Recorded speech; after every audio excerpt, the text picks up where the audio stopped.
दोस्तों, हमारी सीरीज चल रही है श्रीनिधि सिद्धांतालंकार की बुक सूखे सुनसान नालों पर। उसी सीरीज में अगली कहानी है मढ़ाल कुंड का हाथी। हमारे आश्रम से लगभग 6 मील दूर शिवालिक की पहाड़ियों में एक अच्छा माना हुआ जल तीर्थ है जिसे मढ़ाल कुंड कहते हैं। जिन दिनों की बात मैं कर रहा हूँ तब वहाँ पर एक बाबा जी रहा करते थे जो आसपास के गांव में अच्छे लोकप्रिय भी थे और गांव वाले बहुधा ही उनके दर्शनों के लिए आया करते थे। लेकिन कुंड एक ऐसे जंगल में था जहां दिन में भी शेर और भालू से भेंट हो जाने का भय रहता था। इक्का दुक्का आदमी वहां जाने का कभी साहस नहीं करता था। 10-12 मिलकर ही जाते थे। एक बार ऐसे ही कुछ भक्तजन वहां पर आए जिनके साथ बैलगाड़ी में बहुत सारा सामान भी था। कुंड के पास डेरा डालकर पहले तो उन्होंने बाबा जी के दर्शन किए, भेंट पूजा चढ़ाई, फिर अपनी उदर पूजा यानी कि पेट पूजा करने लगे। उसकी तैयारी करने लगे। पत्थरों के 2-3 चूल्हे बनाए गए, जंगल से लकड़ी इकट्ठा की गई, परात में आटा गूंदा और एक बड़ी सी देग में बहुत सारी शाक सब्जी भी धो निथार कर रख दी गई। अभी वह इतना ही कर पाए थे कि पास के जंगल से किसी के पैरों की आहट सुनाई दी और जैसे ही उधर देखा एक हाथी उनकी तरफ चला आ रहा था। हाथी इक्कड़ था और उसे देखकर सभी घबरा गए। सब सामान वैसे ही पड़ा छोड़कर बाबा जी की कुटिया की तरफ भाग निकले। उनका बच निकलना हाथी को सहन नहीं हुआ।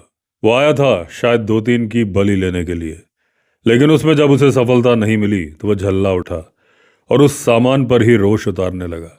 ठोकर मारकर परात उलट दी, आटे दाल की बोरी फाड़ दी, बिस्तर चीथड़े कर दिए और जूतों को भी पैर से मसल डाला। उसने देख को भी नहीं छोड़ा, उसके पास भी जा पहुंचा, लेकिन वहां पर उससे एक भूल हो गई। उसे देख ना समझकर शायद उसने उसे कोई आदमी समझ लिया और कुचलने के लिए जैसे ही उसने अपना भारी पैर झटके के साथ ढक्कन पर रखा, ढक्कन तो एक तरफ जा गिरा, लेकिन पैर देख में कुछ इस तरह से फंस गया कि बहुत कोशिश करने के बाद भी उसका पैर बाहर नहीं निकल पाया। देखकर यात्रियों की बनाई मिलकर सारे उसकी तरफ दौड़ पड़े, लेकिन हाथी भी मूर्ख नहीं था। जानता था कि उसने जिनकी इतनी बड़ी हानि की है वे अब उसे छोड़ेंगे नहीं, इसलिए उसने भागने में ही अपनी कुशलता समझी और इससे पहले कि वो लोग उसके पास पहुंचे देग वाले पैर को उठाकर 3 टांगों से लंगड़ाता हुआ वहां से हाथी भाग निकला और छिप गया जंगल में। बाद में उस देग का क्या हुआ, कैसे उसका पिंड छूटा, ये सब तो पता नहीं चला, लेकिन इतना पता है कि वर्ष भर बाद मेरी जब उससे भेंट हुई तो देग उसके पैर में नहीं था। हाँ, घुटने के नीचे पीतल का एक चौड़ा कड़ा अवश्य दिखाई पड़ रहा था, जिससे मैं इस परिणाम पर पहुंचा कि घिस घिसाकर देग यद्यपि टूट गई है, लेकिन उसके मुंह ने उसका पीछा नहीं छोड़ा है और उसकी टांग में वैसे के वैसा ही फंसा रह गया। इसलिए उसका नाम कड़ाधारी हाथी पड़ गया। इन बाबा जी से मैं भी परिचित था। परिचय का कारण यह था कि वे बड़े कथक्कड़ थे। खूब नमक मिर्च लगाकर शेर भालुओं की घटनाएं सुनाया करते थे। घटनाओं के सुनने का वो लोभ कभी कभी मुझे उनके यहाँ पहुंचा दिया करता था। वो दिन मुझे आज भी याद है जब एक बार होली की छुट्टियों में मैं उनसे मिलने गया था। श्याम और विपिन मेरे सहपाठी थे और वो दोनों भी मेरे साथ गए थे। बसंत के दिन वन भूमि नवोड़ा वधू की तरह से सज उठी थी। फूलों के नए परिधान पहनकर वृक्ष आकर्षक हो उठे थे। ऐसा लगता था जैसे वन श्रेणियां वसंतोत्सव मनाने में मग्न है। कभी एकांत में विचरता हुआ कोई मृग मिथुन, कभी नील गायों का कोई युद्ध दिखाई पड़ जाता था। एक जगह एक गो दिखाई पड़ा था जो पंछियों के बच्चों की खोज में पीपल के एक वृक्ष पर दबे पांव चढ़ रहा था। इच्छा हुई कि ये देखें कि वो बच्चे कैसे चुराता है। वहीं पर खड़े हो गए, किंतु उसने जैसे ही हमें देखा एकदम सत्याग्रह कर बैठा। वो शायद नहीं चाहता था कि हम उसे चोरी करते हुए देखें, इसलिए एक डाल पर इस तरह से धरना देकर बैठ गया जैसे कह रहा हो, देखिए साहब, ये चोरी हमारा पैतृक धंधा है। यहाँ के वन देवताओं से हमने इसका विधि पूर्वक ठेका ले रखा है। इसी से हम अपना और अपने बच्चों का पेट पालते हैं। किंतु यह ऐसी प्रदर्शनी की कोई वस्तु नहीं है कि हम उसे जिस किसी को भी दिखाते फिरे। सच मानिए, आप लोग जब तक यहाँ से चले नहीं जाएंगे मैं एक तिल भर भी यहाँ से हिलूंगा नहीं। अच्छा भाई, गुस्सा क्यों होते हो? लो हम जाते हैं। ये कहकर हम चुपचाप वहां से चल पड़े, लेकिन उसके चोरी करने के ढंग को देखने की इतनी प्रबल इच्छा थी कि थोड़ा आगे जाकर कुछ घनी झाड़ियों की ओट में ठहर गए और दूरबीन की सहायता से गोह को देखने लगे। हमें गया हुआ जानकर वो अपने स्थान से उठकर चुपचाप वृक्ष की ऊंची शाखाओं पर जा पहुंचा था और वहां पंछियों के नीड़ बने थे, वहीं पर घूम फिर रहा था। बसंत ऋतु पंछियों का सर्वश्रेष्ठ मिथुन काल है। इन दिनों हर पेड़ पर पक्षियों के नए घोंसले दिखाई पड़ने लगते हैं। चतुर गोह इस बात को जानता था। उसे पता था इन्हीं दिनों उसे प्रचुर मात्रा में भोजन मिल सकता है, इसलिए बड़े विश्वास के साथ वो उन घोंसलों में जा पहुंचा था। लेकिन कठिनाई यह हुई कि उसके पहुंचते ही घोंसलों में बैठे पक्षियों के बच्चे चिल्लाने लगे और उनका शोर सुनकर फूलों का रस पीते हुए पक्षी तत्काल वहां पर आ पहुंचे और हाथ धोकर उस गोह के पीछे पड़ गए। दृश्य देखने वाला था। बीसियों पक्षी शोर मचा रहे थे और उसके आसपास मंडराते हुए उसे चोंचों से मार रहे थे, किंतु वह था कि उनकी पूर्ण उपेक्षा कर बड़ी निश्चिंतता से ही उनके घोंसले उजाड़ने में लगा हुआ था। उनकी मार से बचने के लिए कभी वो एक शाखा पर कभी दूसरी पर कूद जाता था और बड़ी ही सफाई से अपने आप को बचा भी रहा था। पक्षी उसका कुछ ज़्यादा बिगाड़ नहीं पा रहे थे। 5 ही मिनट में पता नहीं उसने कितने अंडे और कितने बच्चे खा डाले। मगर इसी बीच न जाने किधर से 8-10 कौवे वहां पर आ पहुंचे और पक्षियों का पक्ष लेकर उनकी सहायता करने लगे। तब तो पासा पलट गया। इन धूर्त कौवों की मार वो गोह सह नहीं सका और घबरा कर वृक्ष के नीचे उतरकर जंगल में भाग गया। जिस तरह से उस पेड़ की शाखाओं पर से फिसलता हुआ उतर रहा था, उसे देखकर इतनी हंसी आई कि पेट में बल पड़ गए। मेरी इच्छा हुई उसे रोक कर पूछूं, तुम्हें तो वन देवी देवताओं ने चोरी का साधिकार ठेका दे रखा है, तब उसकी पूर्ति में विघ्न डालने वाले इन कौओं का तुम उनकी कोर्ट में रिपोर्ट क्यों नहीं लिखा देते? ऐसे क्यों भागे जा रहे हो? मगर मुझे लगता है ठेका देते समय वन देवताओं ने इसे शायद स्पष्ट कह दिया था कि चोरी का अधिकार तभी तक वैध है जब तक वो पकड़ा ना जाए। पकड़े जाने पर वो स्वयं ही अवैध हो जाएगा और उसे वन देवताओं की कोई सहायता मिलेगी नहीं। शायद यही कारण है कि वो उस तरह से भाग निकला है। खैर, हम आगे चल पड़े। अभी हम फरलांग भरी बड़े थे कि जामुनी फूलों से लदा कचनार का एक वृक्ष दिखाई पड़ा, जो इस जंगल का प्रसिद्ध वृक्ष माना जाता है। प्रसिद्धि का पहला कारण तो यह है कि वो मढ़ाल कुंड के घने जंगल का सीमा वृक्ष है। दूसरे, 5 मील लंबी वो सड़क भी यहीं से आरंभ होती है, जो किसी समय यात्रियों की सुविधा के लिए ग्रामवासियों के श्रमदान से बनाई गई थी। आज यद्यपि वो सड़क टूट फूट गई है, किंतु अपनी थोड़ी बहुत सत्ता अब भी बनाए हुए है और पहले जिस तरह इस जंगल को 2 भागों में विभाजित किया करती थी, आज भी वैसे ही करती है। धूप बहुत तेज हो गई थी, इसलिए कचनार की छाया में बैठकर थोड़ा आराम किया, छागल का ठंडा जल पिया, फिर आगे चल पड़े। किंतु न जाने आगे बढ़ने में क्यों डर लग रहा था। सड़क के दोनों तरफ खड़े जंगल इस तरह से मौन खड़े थे जैसे भय के मारे उनकी जीभ अकड़ गई हो। हाँ, झिल्लियाँ चीख चीख कर अवश्य कुछ कह रही थीं, किंतु वे क्या कह रही हैं कुछ समझ में नहीं आ रहा था। लेकिन थोड़ा ही आगे बढ़ने पर सब समझ में आ गया। आधा ही फरलांग बाद सड़क बाईं तरफ घूम गई है और उसके साथ जैसे ही हम घूमे, हृदय एक साथ धड़क उठा। सामने ही लगभग 200 हाथ दूर टेसुओं से लदा ढाक का एक वृक्ष खड़ा है और उसके नीचे जो खड़ा है वो उस कड़ाधार हाथी के अतिरिक्त और कोई नहीं है। सुना था ये नाम पाने के बाद वो 3 खून कर चुका है और हमें देखते ही वो 4था खून करने की आशा में अपनी सूंड आगे पीछे हिलाने लगा, जैसे कह रहा हो, आओ आओ, मैं तुम्हारी ही प्रतीक्षा कर रहा हूँ। तो भी अच्छा ही हुआ कि वो हमें देखते ही हम पर झपटा नहीं और कुछ समय तक वहीं ढाक के नीचे ही खड़ा रहा। इससे हमें बचने का अवसर मिल गया और इससे पहले कि वो हमारी तरफ भागे, हम एक साथ ही पीछे लौटकर कचनार की तरफ भाग उठे। निश्चय किया कि बाबा जी की तरफ अब नहीं जाएंगे, आश्रम ही लौट जाएंगे। लेकिन बात बनी नहीं, मामला कुछ दूसरा ही हो गया। भागते हुए हम जैसे ही कचनार के पास पहुंचे, देखा हमसे पहले ही हाथी कचनार के पास पहुंच चुका है और उसके नीचे खड़ा उसी तरह से सूंड हिला रहा है। हम आश्चर्यचकित हो उठे। समझ में नहीं आया कि ये सब हो क्यों रहा है। अभी तो ये ढाक के पेड़ के नीचे खड़ा था, इसी बीच इतना दूर इधर कैसे आ गया? दोनों पेड़ों के बीच में अंतर भी कम नहीं है। फरलांग भर तो होगा ही। इतनी दूरी को इसने इतनी जल्दी कैसे पार कर लिया, और किया भी तो किस रास्ते से? दो रास्ते तो है नहीं, एक ही है जिस पर हम भाग रहे हैं। तब ये आया किधर से? बात कुछ इंद्रजाल सी लगी, किंतु जो प्रत्यक्ष सत्य था उसे असत्य भी कैसे कह देते।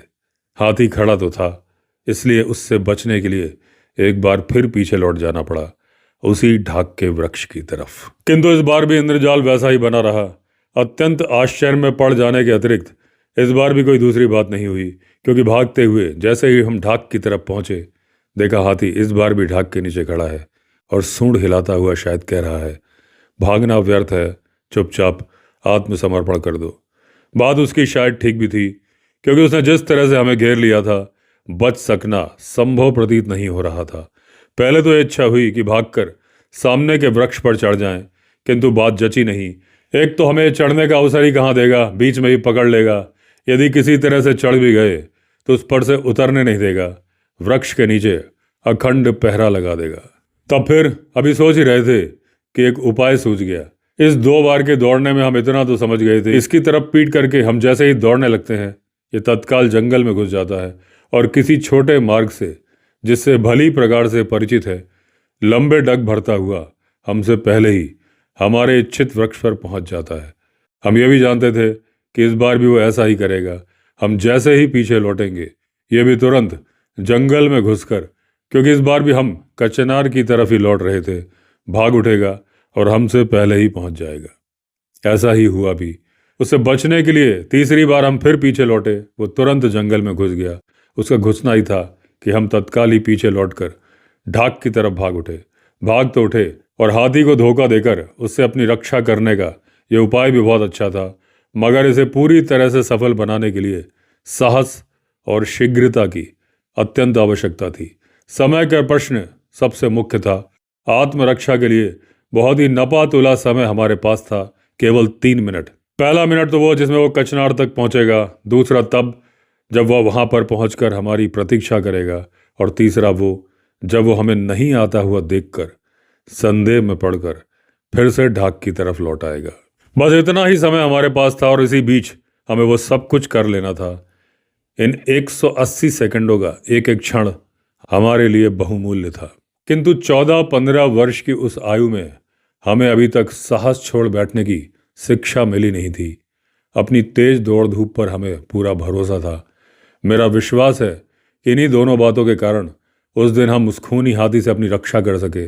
और इससे पहले कितनी बार हमने कितनी दौड़ प्रतियोगिताओं में भाग लिया था, कभी जीते थे, कभी हारे थे, लेकिन उस दिन हम 3 साथियों में जो प्रतियोगिता हुई, उसमें ना कोई हारा ना कोई जीता, तीनों बराबर रहे। और इतना तेज दौड़े कि उस ढाक के वृक्ष से बाबा जी की कुटिया तक पहुंचने में, जो वहां से मील भर से कम नहीं थी, 6-7 मिनट से ज़्यादा लगे नहीं। और जैसे ही हम वहां पहुंचे, उनके रामायण पाठ की आवाज़ कानों में पड़ने लगी। वो बहुत ऊंचे स्वर में तुलसी रामायण का पाठ कर रहे थे, और प्रत्येक दोहे के बाद सिया राम कहते जा रहे थे। हमें दौड़कर आता हुआ देखकर हंसकर बोले, कड़ाधारी के फंदे में पड़ गए थे शायद। शायद नहीं, निश्चय ही, मैंने कहा। फिर तो वो खूब हंसे, सिर हिलाकर बोले, अच्छा अच्छा बैठो, थोड़ा विश्राम कर लो। किंतु विश्राम करना उस दिन हमारे भाग्य में नहीं लिखा था, क्योंकि हाथी की चिंता अब भी वैसी ही बनी हुई थी। ये तो ठीक है कि इस बार हम उसे धोखा देकर साफ बचकर आ गए थे, या यूं कहना चाहिए कि पशु बुद्धि पर मनुष्य बुद्धि की श्रेष्ठता का स्पष्ट प्रमाण देकर आए थे। किंतु अभी उस मार्ग से लौटना भी तो था। विपत्ति तब भी आ सकती थी, इसलिए जब तक उसका उपाय निश्चित नहीं कर लिया जाता तो निश्चिंत हो सकते नहीं थे। रायफल और धनुष के अभाव में उपाय भी केवल एक ही रह गया था, और वो था मशाल तैयार करना। सब काम छोड़कर उसी की तैयारी में लग गए। मशाल के लिए 4 वस्तुओं की आवश्यकता थी, बांस, कपड़ा, सरसों का तेल और मिट्टी का तेल। इनमें से बांस बाबा जी की कुटिया के पीछे से मिल गया, कपड़ा हमारे पास था, रहे दोनों तेल, वो बाबा जी से उधार मिल गए। थोड़े ही समय में 2 बढ़िया मशालें तैयार कर ली। अब हमें निश्चिंत और प्रसन्न देखकर बाबा जी भी प्रसन्न हो गए और रामायण का पाठ छोड़कर हमसे बातें करने लगे। मगर तभी विपत्ति ने फिर दर्शन दिए। दूर से ही हाथी की चिंगाड़े सुनाई देने लगी। सुनकर बाबा जी का मुख गंभीर उठा। बातें करना छोड़कर शीघ्र ही उठ खड़े हुए और बोले, बैठने का समय नहीं है। जाओ उस गूलर के वृक्ष पर चढ़ जाओ। 4 वर्ष से मैं इस कुएं पर रह रहा हूँ, मगर इससे पहले ऐसी चिंगाड़ें नहीं सुनी थी। लगता है किसी कारण से वो बहुत ज़्यादा चिढ़ गया है और चिंगाड़ता हुआ इधर ही चला आ रहा है। कारण हमें पता है, मैंने कहा। वो हमें पकड़ नहीं सका, धोखा खा गया, इसीलिए इतना चिढ़ गया है। किंतु चिढ़ना भी तो साधारण नहीं लग रहा है। लगता है आज एक कुटिया भी उसके क्रोध में नष्ट हो जाएगी। बाबा जी कुछ निराशा के साथ बोले। तभी देखा काले इंजन की तरह से चिंगाड़ता हुआ वो सचमुच कुटिया की तरफ ही भाग आ रहा है। चिंता हो आई। विपिन ने कहा, यह तो अच्छा नहीं हुआ निधि, हमारे कारण बाबा जी पर भी विपत्ति आ गई। वो जिस तरह से आ रहा है, मुझे तो लगता है कुटिया के चारों तरफ बंधे बल्लियों के घेरे को तोड़कर वो कहीं कुटिया को भी नष्ट न कर दे।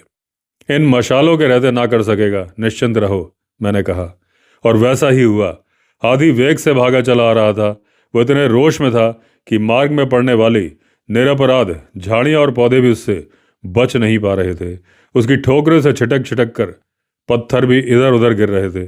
किंतु इस बीच हमारी योजना तैयार हो चुकी थी। एक क्षण का भी विलंब नहीं हुआ। कुटिया से लगभग 200 हाथ दूर पर एक भारी चट्टान पड़ी थी, जिसके पीछे कितने ही मनुष्य छिप सकते थे। दोनों मशाले जलाकर हम उसी की ओट में जाके बैठे और हाथी की प्रतीक्षा करने लगे। अब देखा वो हमसे 40-50 हाथ दूर रह गया है। एक ही साथ ओट में से निकलकर मशाले संभाले शोर मचाते हम उसकी तरफ दौड़ उठे। मशालों पर हमें इतना अधिक विश्वास था कि उस खूनी हाथी की तरफ दौड़ते हुए हम जरा से भी झिझके नहीं। हमें पता था कि जंगली पशु इनसे कितना डरते हैं, और यह भी पता था कि ऐसे अवसरों पर एक अमोघ शस्त्र है। यही कारण था कि हमें अपनी तरफ आते देखकर एक बार उस क्रोधी पहाड़ को भी, जिससे सभी डरते थे, सहसा ही ठहर जाना पड़ा। केवल ठहर ही नहीं जाना पड़ा, सामान्य हिरण या गीदड़ की तरह से एक साथ पीछे लौटकर मैदान से भागना भी पड़ा। उसे भागते देखकर हमारा साहस और बढ़ गया और हम कितनी ही दूर तक उसका पीछा करते रहे। आज 40 वर्ष इस घटना को हो गए। ना वो मढ़ाल कुंड रहा, सूख गया, ना वो बाबा जी रहे, ना जाने कहाँ चले गए। परंतु आज भी जब कभी वहां जाता हूँ, छात्र जीवन की ये अविस्मरणीय घटना सदा ही स्मरण हो आती है। उस कड़ाधारी हाथी की वो भयंकर मूर्ति हठात आंखों के सामने आ खड़ी होती है। वहां की घाटियों में से निकलकर उसकी वो भीषण चिंगाड़ आज भी कानों में आने लगती है। लगता है कि वो चिंगाड़ अमर है, और अमर है वो घटना जो इतने वर्ष पूर्व इस घाटी में घटी थी। जब भी सोचता हूँ कि मेरे अच्छे दिन कैसे बीत गए, इन वनों में स्वच्छंद घूमने की कैसी निश्चिंत घड़ियां थीं जो कि बीत गईं। वासंतिक फूलों का मधु पीने के क्षण थे जो कि बीत गए। पलके बरबस भीग उठती हैं, मन पूछ उठता है अब क्या फिर उन दिनों से भेंट हो सकेगी? क्या वो पक्षी दोबारा मिलेंगे जो इन घाटियों में जीवन स्रोत बहाया करते थे? और वो गोह जो द्वापर युग के उस नवनीत चोर की तरह इस घने वक्ष के पक्षियों के बच्चों को चुराया करता था, क्या वो फिर इन वन भूमियों में दिखाई देगा? सच कहता हूं कि मेरे सभी प्रिय मित्र थे, मेरे नीरस जीवन में आनंद भर देने वाले वो देवदूत थे, इस मधुमयी सृष्टि के संदेशहर। वे कहाँ हैं पता नहीं, परंतु इस वन में खड़े होकर मैं उन्हें प्रणाम करता हूँ। वो जहाँ भी हों, जिस शरीर में भी हों, उन्हें मेरा प्रणाम पहुँचे। तो दोस्तों, इसी के साथ एंड हुई ये छोटी सी कहानी। हमारी नई कहानी में फिर मिलेंगे। अगर आपने चैनल सब्सक्राइब नहीं किया है तो चैनल सब्सक्राइब कर लीजिए। चलिए फिर मिलते हैं, तब तक के लिए all the best. Vande Mataram.